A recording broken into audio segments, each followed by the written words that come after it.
Welcome everyone to my podcast. I have Let's see, I just missed. That was hard. I was trying to say your first and last name and it just combined. Mary start. Gabriel. Yeah. Welcome everyone to my podcast. I have Gabriel from Team Floppy ears on here. Thank you for joining us. So Chad and I met at Dave's Real Deal Dog Training a couple years ago, and ever since then we've kind of kept in touch here and there and have followed each other and spoken every so often. So I'm super excited for this episode. Chad is one of the best and most genuine people I've ever met. He's really fun to talk to. He's just an all-around good guy. It's hard to be in a bad mood when you're talking to him. So tell us a little bit about your story, how you got into dogs, your whole journey along the way, and how you got here. So my background a little bit, former professional baseball player of 10 years. And when I retired from baseball, I kind of didn't really have much direction, didn't really know what avenue I was going to take in reference to, what I was going to do with my life after that. A little bit bummed out about the situation. It's kind of hard for former athletes to sort of navigate life. And because you go from having like this identity, and having no purpose and direction,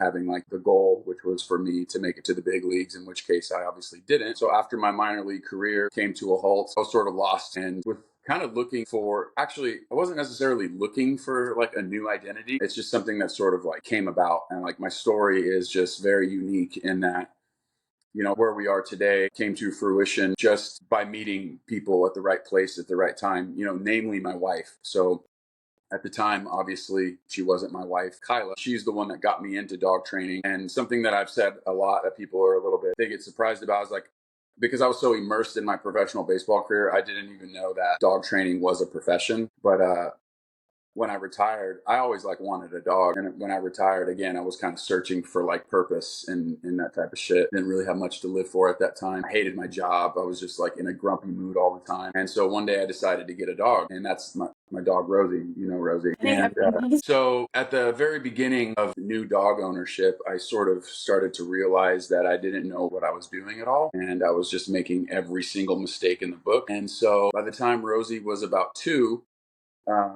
and I think she was like entering her adolescence. That was the time that I met my wife. She reached out to me. And at that time, like I had started the Team Floppy Ears thing, but didn't know shit about dogs. But at the time, like Instagram was very generous. And so it was like allowing me to like acquire followers relatively fast. It's not really like that anymore. But I had like 25 or 30 followers on Instagram at the time. And Kyla reached out to me because Rosie was, starting to gain her popularity online and stuff. So Kyla reached out to me to sort of utilize Rosie as a part of one of her calendars that she was producing. And it's an interesting thing because Kyla had like a feature type page at the time. And when she reached out to me, I still didn't really particularly know what she looked like because there was a bunch of different people on her page. And so she's like, let's meet up, take pictures of Rosie or whatever and get her on the calendar. And of course I was so proud of Rosie that I was like, yeah, let's do that. Plus an opportunity to make a few dollars, So we met up, and when I seen Kyla for the first time, I was like, fuck, dude, like I didn't know, I didn't know you were,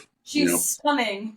I didn't know. So it was floating. It was good. It was doing good. I laid on the charm pretty thick, you know what I'm saying? And so we hit it off there, and just kind of try not to get off subject too much. She saw like my struggle with Rosie, like she was already like a dog trainer apprentice at the time. So like, she's looking at me handling Rosie like, dude, this guy's struggling, struggle piece. And so I didn't know that she was a dog trainer. I didn't know that. I just thought she was like, entrepreneur doing this calendar thing. But she like showed me a few things in reference to behavior and all these things. And again, like this was at the time where I was sort of searching for something to be fired up about. Like, I don't want to say I was depressed, but I was just like passionless. To go from having professional sports to like working as a bitch on a construction site was like very hard on me. And so she showed me the few things, and I saw some sweet results with Rosie pretty quick. And suddenly I've got like this like newfound like I was just interested, I was just like, I became like super interested in it. And because again, I was kind of searching for something, I sort of like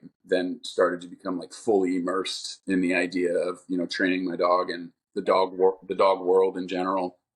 And so from there, Kyla and I hit it off and we started dating or whatever. And it just sort of progressed. And Kyla and I started like taking in rescue dogs, like a lot of dogs. And so for a couple of years before the idea of being a professional dog trainer ever even came about, I had a couple hundred dogs like that I had practiced with in reference to my training technique and everything that I learned from Kyla and her teacher, who was Ralph Weber of Happy Dog Training. I think that's what it's called. But so yeah, try to expedite this story. It's super long. But at this time, I'm still working as a demolition man, tearing down houses and this. And so every day after work, I'd come home and, practice the thing that I actually enjoyed, training dogs and this type of thing. And then fast forward, Kyla and I moved into a little house in Riverside and continued our like rescue thing, taking dogs in and rehoming them. And then we found out that everything sort of took a shift when I went from just doing it as like a hobby, practicing. Everything changed when we found out we were pregnant, because I knew that the money that I was making with demolition wasn't really going to help support a family. So at that point,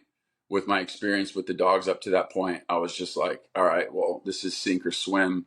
And it was a bit of a scary time in my life because I had to make the choice, which for me, the only choice was to swim. So I was like, well, I guess I could start telling people I train dogs. I already have a bit of a platform on social media or whatever. And that's basically how the career started. I didn't really want to take anybody's money unless, of course, I felt like I could provide value in that way. And at that point, again, with all the experience with practicing with those rescue dogs, it kind of gave me the confidence to make that decision. And then from there, I started, the journey was so interesting to navigate, like how much to charge me, because I'll never forget the first dollar I made training somebody's dog was just like, I felt like I was making so much money. I just couldn't believe that that's how, and as soon as I sniffed that out, as soon as I realized like, oh shit, like this could be a thing, I just went all in on it and fully dedicated everything to that. And so from then in that little tiny Cracker Jack box in Riverside, we just trained dogs for like 3 years, and I saved up enough money. Well, we saved up enough money to move into the current property we have now, which is 5 acres, climate controlled kennel room, multiple arenas. And so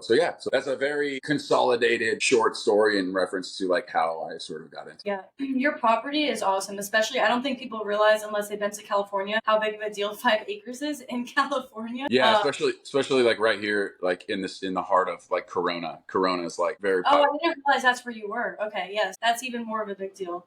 Because California, the property stuff, there's like no space and a lot of busy areas too, like San Diego and stuff, because obviously that's where John and I live. I think it's interesting that you mentioned that you didn't realize that dog training was a profession, because outside of like Petco and PetSmart, I had no idea either. I had no idea that people actually did it for a living. And same thing with me. Once you realize and you're exposed, your first board and train, or maybe like you sell a big lesson pack, you're just like, oh, okay, like I could actually make a living off of this. Yeah, it's money still till this day, because I guess knowing what I know now, a lot of people's problems can be solved very simply. I don't really look at pet dog training as something that's very difficult. Like, I know there's like a lot of nuances and a lot of this and a lot of timing and all these things, but like, not to get off subject or whatever, but it's just like change the way you think, change the way you live. And I think that's a huge part of my job and I think that's why I sort of excel, because I have the experience in baseball and being a leader for my team and this type of thing. It's like, if you have like leadership skills and you could teach other people how to be a leader, that's just like a majority of the battle.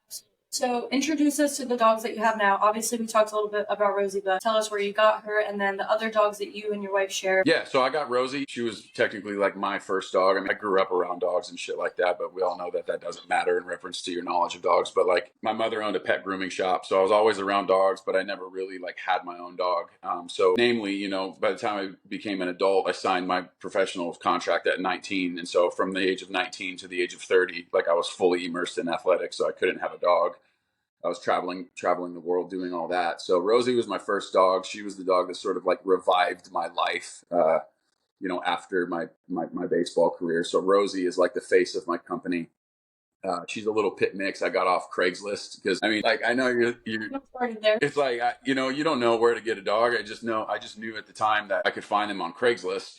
I had no idea that there were like ethical breeders, and like I had no idea, like, thinking in terms of the way we think now. We want to make, so I just got on Craigslist, and this sweet Mexican lady it's crazy because Rosie was her last puppy of her litter. When I got to the meeting point, I realized that this lady didn't speak any English, but because I played professional baseball for so long and I played with so many Latinos, I actually learned how to speak Spanish pretty good for a white boy. So I was able to actually converse with this lady in Spanish, and she was asking like $3 for Rosie, and I ended up getting her for $200, which was really cool because that's all the money I fucking had at the time. You know what I mean? I was like, look, if she would have said no to $200, I wouldn't have gotten Rosie and we wouldn't be speaking today. I think about that kind of shit all the time. It's really, really crazy because all I had was $200 and she took the money, thank God. So that's Rosie. Rosie, she's now 11 years old and she's doing okay health-wise. I know the days are limited, so I'm really trying to like appreciate every moment I have with her. The next dog that I have is Athena. She's a Belgian Malinois. She is about 2.5 years old, and I only got her. No, she's about 3 years old now because I've had her for about 2 years, and she was about 1 when I got her. She was a dog that was found roaming the streets, and this lady.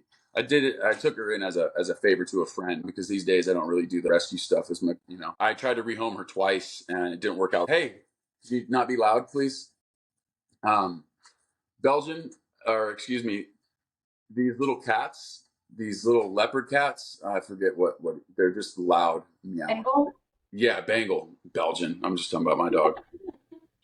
So anyway, what I come to find out is like she's just too much dog. She's a Belgian Malinois. She's just too much dog for these people that I thought would have been good candidates, but they returned her twice. And so I saw Athena for what she was. She's a really good dog, and I was just like a little annoyed at the fact that it wasn't working out. So I just decided to keep her, and she's now become like a really big part of, helping me with dogs. She's like a really good, stable, like indifferent dog to like other dogs. So I use her for my programs and shit. So I've kept her. And the last dog I have personally, that my dog is Jolie. I got Jolie from my buddy Greg. Every now and again, I do favors for people, right? In terms of like taking a dog. So I took this XL bully in called Junior, and I like Junior. I wanted to keep Junior. Yeah.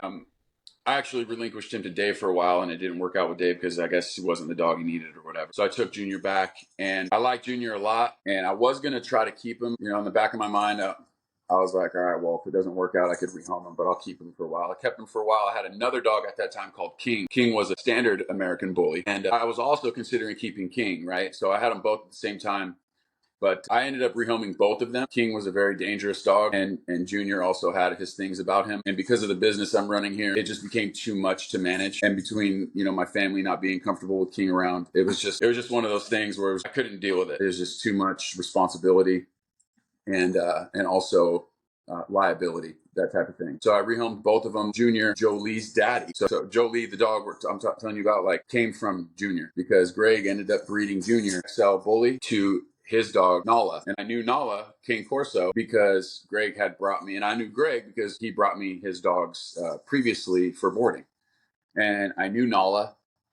Obviously, I knew Junior, and I sort of kind of knew what the blood was. I kind of knew what I was going to get in reference to, if I got a puppy from Greg. And going back to getting Rosie, don't know their parents, like, you know what I mean? So like the experience was much different this time going into what to expect from the bloodline and the genetics and things like this. And I saw things in Nala that I loved, and I also saw things in Junior that I loved. And the craziest thing is that's exactly what I got in Joe. High drive, super submissive, just everything that I really wanted. And she's also, a dog that I use for I use every dog that I own, I use for my training programs. Jolie, she's a little over 2 years old now. Yep. So that's my 3. And then how many dogs does Kyla have? Oh yeah, and we have 2 Canis Panthers. Those are my wife's dogs. They're our dogs, obviously, but like every dog like has their person. You know what I mean? So it's like if I were to ask Spartan to do shit for me, he'd probably look over at his mom and be like, "Who's this guy over here telling me what to do?" That's how our dogs are too. I mean, most of the dogs that we have, John and I, are my dogs. So anytime that he asks them to do things, they're getting better, definitely, because since I've been pregnant and since I had the baby, John's had to take a lot more responsibility on with our dogs. Yeah. So they're definitely getting better, but I would say probably pre-pregnancy, when he'd ask them to do shit, especially like my sport dogs, they just give him a big fuck you. Yeah. Tell me. But let's get into some of the questions that I got in regards to this episode. Someone asked about, I think it was like 2 weeks ago, you were talking about on your story how the people that will be good clients, like they know who you are already, and like what you look for in an ideal client. I don't know, this may be a little controversial or whatever, but the reality is,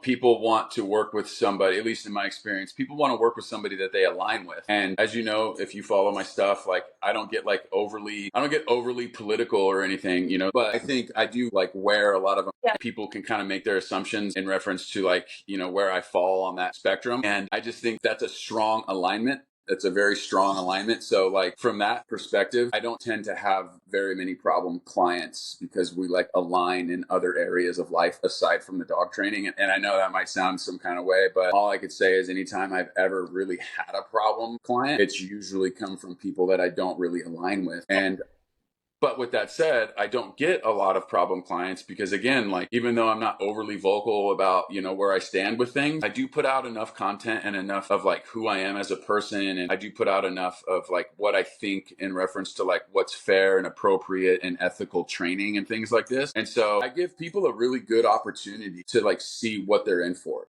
And I think people that are a little bit gun shy on that are going to, or people that are a little more hungry, because people that are hungrier and need the business will take whatever they can get. Now, I'm in a very rare situation where I don't have to take it. You know what I mean? I don't have to take anything that comes my way. Yep. And a lot of the time I get inquiries and I get interests from people that I know already I don't align with. I'll go to their profile and I'll see things and I'm like, dude, you're not going to like me. And those people are much more likely to be problematic for me. And like, I'm in this business where peace is very, very important. I'm not looking for any conflict or drama. And so it's important for me to sort of to do things the way that I do, to give people the opportunity to see if they do or don't align with me. Does that make sense? Yeah, I think that's a really good point. Especially just kind of touching on trying to be drama free. It's so easy to get canceled in being a professional trainer. Obviously, there's some trainers out there who should be canceled because they do questionable things, or maybe they're just not good people and maybe they're mistreating dogs. But whatever the case is, you do one wrong thing, or not even one wrong thing, but someone sees a 5-second clip and out of context, could destroy your career, could destroy your business, could destroy your reputation. I think a big appeal is that I actually live on site as well. And it's kind of like a very, you could say, intimate type experience. I mean, I literally sleep 20 feet away from where the dogs sleep, type of thing. And I have a lot of security and things like this. And so people get a good feel. It's not, nothing against like, brick and mortar type places, but it's just a little bit more of like an intimate type experience and that sort of thing. But yeah, this topic is like super nuanced and super interesting. Totally into it. If someone's asking a million questions, I don't know. If you know what I'm talking about. Like, energy and instinct is like obviously a huge part of dog training. Yeah. But like you can almost just feel it. And that's really like the extent of what I could say about that. It's like, I'm like, oh man, this doesn't feel right. My best and favorite clients are just the easygoing ones, man. They're easygoing.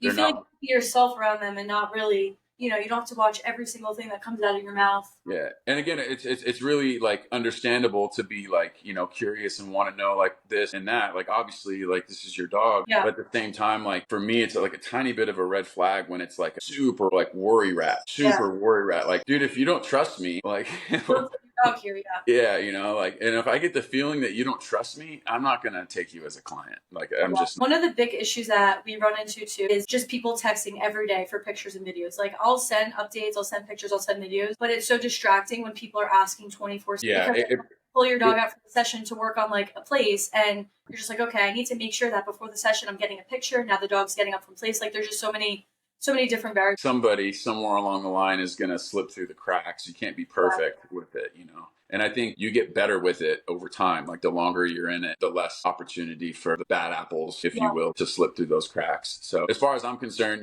people like me and you are like the premier of the industry, and that's the way that I believe myself. That's the way I think of myself. And I don't let other people's distrust and lack of belief in me affect that, because I'm not going to allow that to happen. If you don't appreciate, the mileage that I have and the experience and my ability, and you lack trust in those things, then I just don't need you as a client, Yeah. And like with the word of mouth, like going back to that, I get some clients from social media. Like, my social media is kind of like my business card. People kind of come here and they look around for a while. So I do get some clients from social media, and typically those are people that do align with me again. But also my existing clients, I do good work. They go and they tell people like they got good experience or whatever, but they're also telling the people that are asking about me that they align with me as well. So like the word of mouth is like always almost like a percent of the time, like good clientele. So this was one of the later questions, but this kind of just goes into what we were just talking about. So I figured we touch on it now. So why is it important to stay true to yourself and your values despite criticism from people on the outside? Whether that be just on social media or whether it be other trainers in real life, like maybe local trainers or just people in general. Because obviously you're someone who's very true to yourself. And I think that that's very admirable. It just shows the kind of person that you are. Yeah, personally, I don't feel like I really have like a say in the matter, man. I think authenticity has been the thing that come pretty naturally to me, and kind of understanding that, regardless in life, man, people are going to like you or not like you, and I think it takes a little bit of balls and some bravery to kind of put things out there like that, because you're obviously going to be scrutinized, you're going to be put under a microscope, and you just have to kind of go into it knowing that that's going to be the case, and that there's always going to be people that don't like you just for existing in the world. And the plus side to it, though, is it's going to give people the opportunity to see you for who you are and like you, because you're going to get it from both ends. And so it's important for me, because I needed to be somebody publicly to get to kind of where I really wanted to be. I couldn't be just a hermit and not be who I am and expect to like do anything, make anything of my life, And so for me, like it's an absolute must. But thankfully for me, it's also like I'm also the guy that's like, oh well, if you don't like me, tough shit, Yeah. Like I kind of don't really let it affect me. And this is another thing for if there's happens to be any sort of like young person like listening to this, it's not easy. It's not supposed to be easy to learn to deal with criticism and to deal with hatred, and especially when you feel like it's coming from people who don't know you and things like this. That's what you should really lean into. You don't know me. You don't know my intentions. You don't know my mileage. You don't know any of that stuff. And for you to have that perspective on me is unfair. And Yeah. so I don't, knowing that everything I do on a daily basis is in an effort to be a good person and to like try to do my best for the people I serve. I know that that's what I believe in my heart. Like I know that's who I am as a person. And so with that conviction comes, I don't give a fuck what you think. Yeah. Like you can think that you were never going to be a client, you were never going to be a friend, you were never going to bring anything to the table for me. Okay. So you can think that. You have the liberty to think that, but it doesn't make it, it's no sweat off my sack, because you weren't ever going to be of any value in my life to begin with. So learning to deal with the fact that not everybody likes you is something that comes with being callous. I'm as calloused as you could imagine. And at the beginning, it's a little harder than as you start to gain your mileage. And that's something that, if you have plans, you kind of get somewhere, that's something like you actually have to learn to deal with. Otherwise, you're just going to give up and stop showing your face and shit like that. And that's just not the cloth that I'm cut from. People have tried to kill me and attack me and all these things. And I've proven to myself that I'm able to crawl through that shit. And what I learned is that as long as I didn't give up and allow them to win, and I just kept going, that I end up winning. I win because I don't give up. Period. You're still out there making videos, cleaning out roughlins in your American flag Speedo. That video is so A lot of that type of content was early on. I did a lot of that stuff early on before, things got a little more serious. Yeah. And sometimes it bums me out that I don't refer back to that type of content more. Sometimes you because just need to go back to your roots. Yeah, I do sometimes when I'm feeling, if I'm in like a good mood or whatever. But yeah, I think a lot of people will come to my page for that specifically, because a lot of people still follow me from the beginning. And anytime I ever post that, they're like, this is the old chat. Like, this is the old shit that I followed you for. And I'm super grateful for the people that are still around, like from like the beginning days, because it just kind of shows like, that's like real support to me, because I've shifted and I've grown, and it's just not the same, but they still are here. And so a lot of people have abandoned ship. A lot of people unfollowed and don't, because I did a lot of rescue stuff. And when I stopped doing that, it's like, dude, I didn't follow you for anything but that, so I'm gone. So for the people that's kind of stuck around, like, it just kind of shows me like a lot of like loyalty, and that they were kind of there, that they're there from the beginning, that they liked me as a person, and they were really there for me and not necessarily like what I was doing at the time. What do you think the pros and the cons are of social media? I think obviously like social media is a great tool to, further your career and to become more noticed. But I think from a business perspective, everybody has their own thing. I try to utilize it as a tool mainly. Social media for me has always been a hobby. And that's one of the reasons why for the past 10 years, I've been consistent. I rarely have ever like taken a break from it. And it's because maybe I'm just like a super competitive person, and I've like every social media platform that I've ever started, I just kind of looked at it as like a challenge to see if I can grow it. And right now I'm currently growing my YouTube channel because I've never really tried. And lo and behold, I got 140K on TikTok. I got 150 on Facebook. I got 100 whatever on Instagram. And I've got just this past year up to like 8 subscribers on YouTube. And so it's almost just like want to prove to myself that I can do it. And so for me, and like with any other social media platform, consistency is the only thing. Like consistent posting, consistent content, like that's really all that matters. Because where most people give up, where the problem comes in, is that like you don't see, because we live in the era and the age of like instant gratification and like immediate results. It's like it just doesn't really work like that, right? So like as soon as somebody starts to feel discouragement of not being recognized, they just stop altogether, right? So like that would be I'm not trying to like give out like tips or whatever, but just in reference to like my the way that I view social media and why it's been like easier for me to build the platforms is because I'm not necessarily doing it for the business aspect. It's like I kind of enjoy producing content, and the consistency is sort of proof of that. Like if I didn't enjoy it, then I wouldn't be as consistent as I am. And so the fruits of that, the fruits of the consistency, the fruits of like challenging myself to try to learn the machine and how it works and this type of thing. That's the thing that has led to any of my personal success on it. And so you get more with that, like, at least from my experience, like with that frame of mind, you're going to get more eyes. You're going to get more interest. You're going to get more business. You're going to get more clout. Like it's all a byproduct of like, what your intent is. And my intent is to just put out shit that teaches people, put out shit that entertains people, and put out shit that inspires people, because those are the three reasons why people even get on social media to begin with. So if you have that frame of mind going into your content, you could be the type of person that just kind of focuses on one of those three and still do okay. Like for me, I get bored with just dog training content, so I don't post a lot of it. You know what I mean? Like I fuck with like reaction videos and like talking about other people's content. It gets volumes more attention than just me being like, this is how you teach it down. Like, it's like, so I don't know, just try to do whatever works, really. The cons, I guess the only con would be, dealing with people's shit, but at the same time, I welcome that. I actually hope for that now because I understand like how the algorithms work. So if somebody comes on here and says, hey man, you're an idiot, I'm like, hey, so are you, but like, thank you. Like, you know what I mean? Because you comment and you're on my page, and like, you'll never catch me on somebody's page saying some shit. Like maybe I have, like, I follow this guy Joey Swole, and like he points out people talking shit about people at gyms doing stupid shit, and like I'll go to someone's page and be like, this is but it's like it's actually ridiculous. People will comment on my shit and be like, for breathing air, and they're like, you're an idiot. I'm like, dude, what? Like, so I feel like if I ever do comment on somebody's page, or it's like warranted, but I personally get so many unwarranted fucking ridiculous comments from people that at first, again, at the beginning, it's like it bothers you because it's like, dude, like, what's your problem? But if you could look at it in terms of the social media platforms, they don't recognize what the person is saying. All they recognize is that they're saying something. And so that just compounds how many more eyes sees. So it's actually a good thing. Going back to like, if you have haters, you're doing something right. Like that's true. That's true, because there was this quote that I read, because I've dealt with slander big time, and I think maybe you guys might have a little bit of experience with this too. It said something like, it's better to be slandered than to not be spoken about at all. And I was like, oh, crazy right there. That was really powerful for me. That was really powerful for me. It sucks to get slandered in any capacity. Yeah. I'm not trying to say it's like a good thing, but like technically it could be a good thing type of thing. Because if no one knows you and no one cares about what you have to say, and you're just a nobody in whatever profession or area you're in, no one's going to talk about you, and no one's going to talk shit about you because no one cares about you.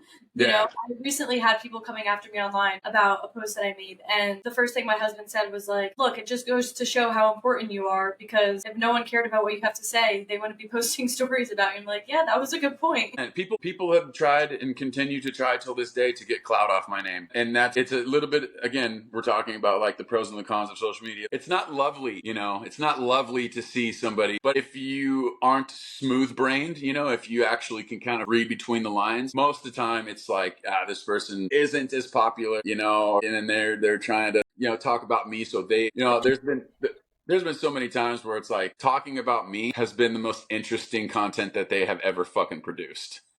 Yeah. So anyone that's successful in anything isn't sitting online on Instagram talking shit about you on their stories or commenting on your stuff, saying how terrible you are. Anyone that's actually accomplishing anything is out there working, doing the work, training, Yeah, exactly. And at this point, you have got to have some kind of platform. You have to be, if I'm going to say your name on my shit, like, you better be somebody, because if you're too whack to diss, I'm not going to fucking diss you. So you can say whatever the fuck you want to say about me. Your name isn't going on my fucking story. Your name isn't going on my page. Sorry. This is important, especially because you have a large following yourself. A lot of people just correlate someone having a large amount of followers to being a good dog trainer. And it's not even just relative to dog training. It's relative to any business. People will just assume because someone has a large following that they're a good dog trainer. And I think this is a huge problem in the entire dog training industry, because there's a lot of people that have a platform on social media that in real life are terrible. Yeah, this is nuanced. This is like a nuanced one. It's like, if the person actually knows how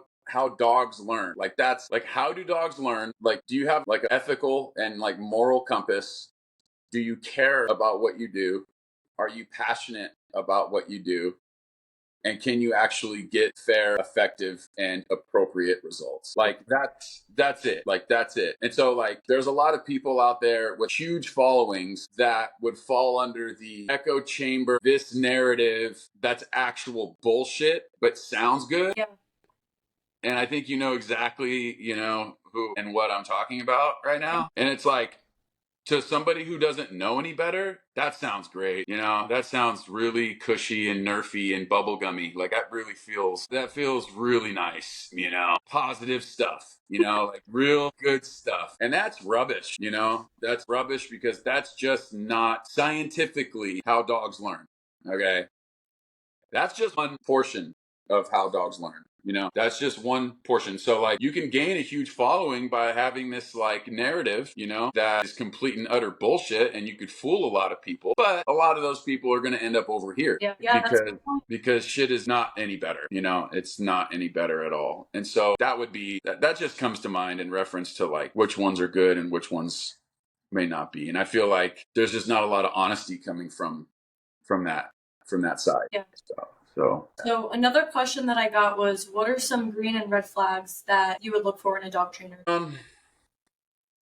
So, I mean, I'm going to be talking about myself for the green flags because I think I'm one of the best, and I know that might sound some kind of way, but you want your trainer to believe in themselves, don't you? I think, being real and telling owners what they need to hear and not what they want to hear. I think that probably stems off a little bit of what we're talking about previously. It's like, I'm here to give you results, man. Like you're paying for, but the results matter and how you get them. So red flag is like too heavy-handed, no patience, no understanding of the dog you have in front of you, like very specific to each dog. One of the reasons why I love my daughter's school so much is because they harp on teaching the kid in front of them. And same thing with dogs. Every dog comes with a different set of challenges and where they are in their journey. And a green flag would be somebody that really identifies with that and understands that I'm not going to do the same thing for this dog than I am for this dog. This dog needs this much time to decompress, and this dog can't handle this much pressure because it's too conflicting. And so we want to go a different route in reference to, how much pressure we put on them. And like, so it's very tailor made. Very, very tailor-made to the individual. And for me, if I was sending my dog somewhere or training with a trainer, that's what I would personally be looking for. That would make me feel really good, but at the same time, understand that like, I'm not here just to feel good. Like I'm here to feel good about the training methods, but also to get the results too, So that's green flaggage. And if you're looking around on social media for a trainer, I would say don't just jump right into the first sponsored ad you see. I would say watch that trainer for a while, follow their page, listen to them speak. Because if you see somebody like me, somebody giving you the opportunity to make your assessment on me, you're going to be able to use your instinct. You're going to be able to use your instinct. And like, yeah, many people have hired me after watching me for like 2 years, and they'll tell me that. And I'm like, dude, it's so like, it makes me feel honored that they chose me after they studied me and they saw they heard what I'm about. And like I said earlier, like I show my place and I'm proud of it. And like I built this from nothing. Like I have a lot of like my life dedicated to all of this stuff. There's a lot of passion involved in it. Yeah. And people don't get the feeling from me, I don't think, that this is just a paycheck for me. I don't think what I have in my life was never because I just wanted to make money doing this. This was all passion stemmed. This was all purpose stemmed. You know what I mean? So like, it's all about intentions, man. Like it's all about intentions. And if you give people the opportunity to see what your intentions are and you sprinkle on a little bit of skill and some mileage and ability,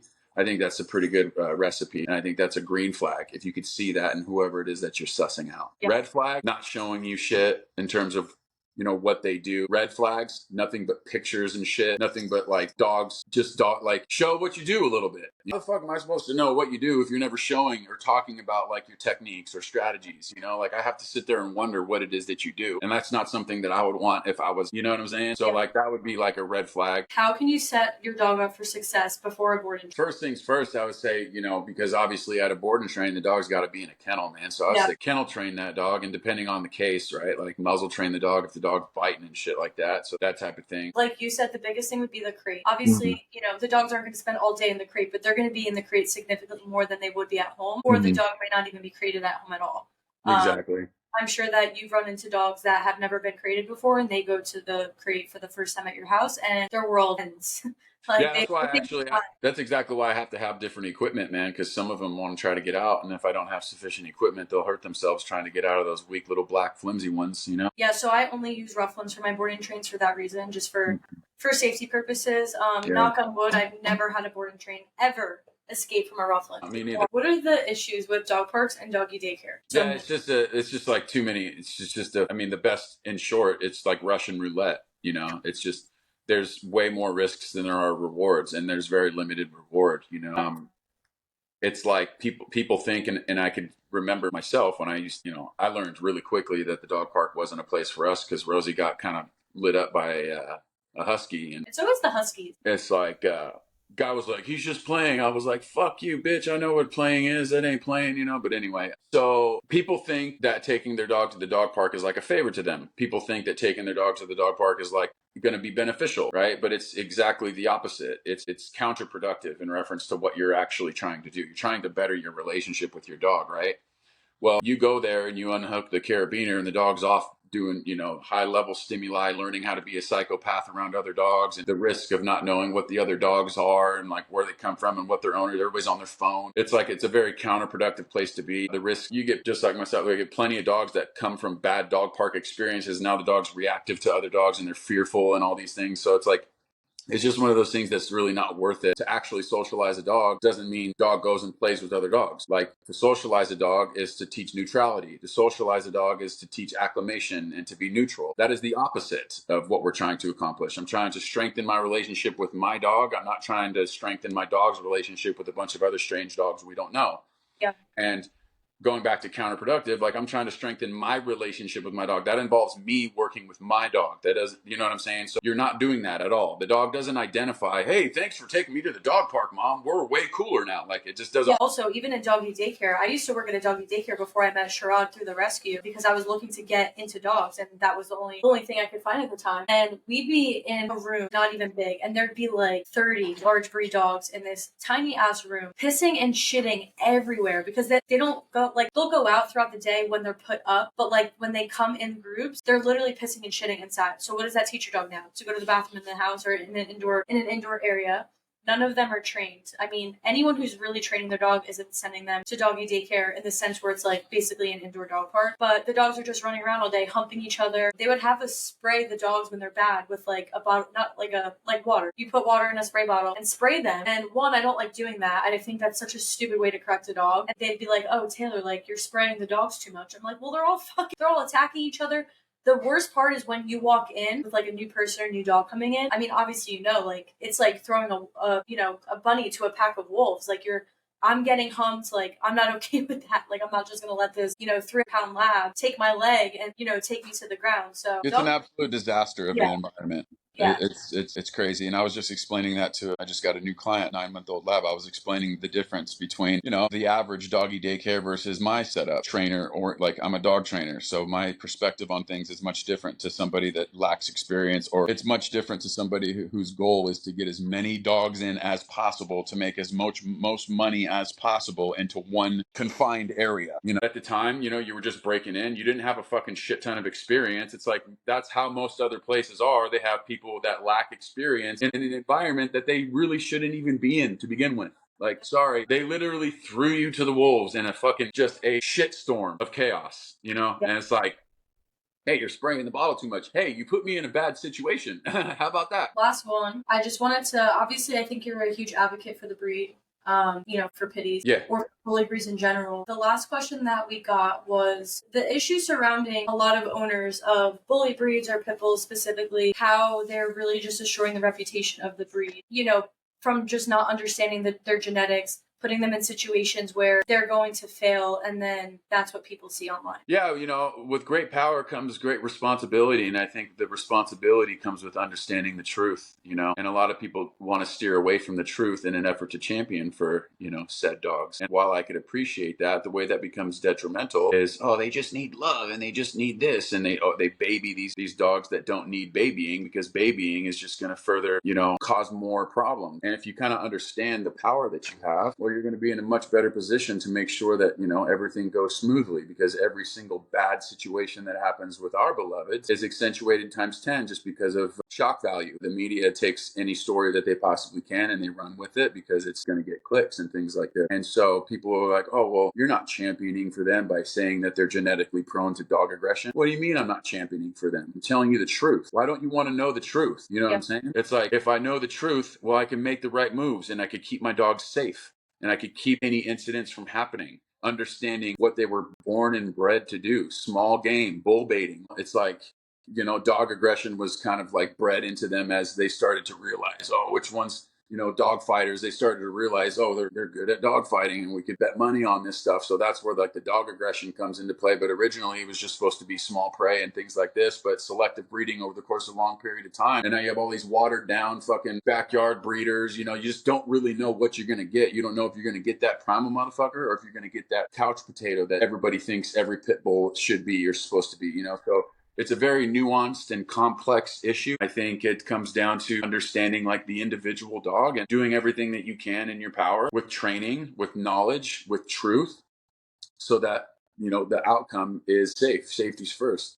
So I can see where a lot of these people are coming from that are actually making it worse because they love the dogs themselves and they find it to be pretty discouraging that so many people have such a bad taste in their mouths or bad sort of, outlook or opinion on them. And a lot of that is definitely portrayed by the media. The media doesn't know shit. They don't ever know shit. They don't ever care to know shit. They just want that for the title. Yeah. They're never going to tell you the full extent of the story. They're never going to talk about all the different, details involved in like the attack, right? Like 99% of the time, the attacks don't just happen because it's a bloodthirsty animal. Like there's always sort of like a reason. There's a trigger. There's something there. Even if it's a micro movement, something happened to get the dog to do that. And they don't really talk about it being like the human being's responsibility. They just look at the whole breed as a whole, that it needs to be, it's the dog breed's fault. Like it just so happens to be a very powerful breed that could cause a lot of damage if the right people aren't in place. I've never had a problem.